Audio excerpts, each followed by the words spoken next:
You're insecure, don't know what for. You're turning heads when you walk through the door. Don't need makeup to cover up.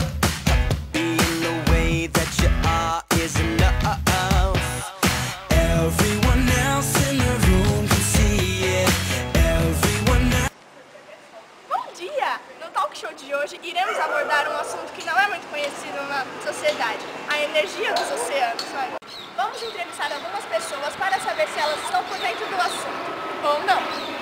Nós vamos procurar saber se as pessoas sabem o que é e para que serve a energia dos oceanos. Estamos aqui com a dona Onofra e vamos saber um pouquinho do que ela acha. A senhora sabe o que é a energia dos oceanos e para que ela serve? Não sei, filha, não sei. Você sabe para que serve a energia dos oceanos?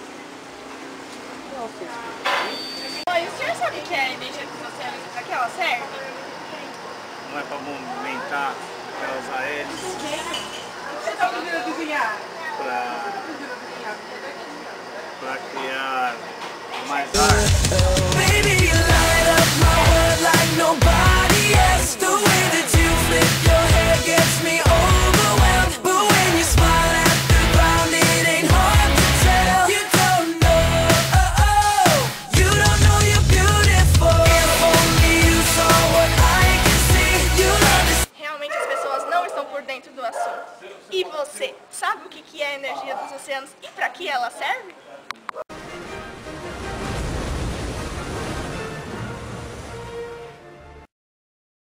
Gostaríamos de agradecer aos entrevistados do nosso talk show de hoje. E agradecer à professora Daniela por nos proporcionar essa nova experiência e os nossos amigos do terceiro A. Obrigada!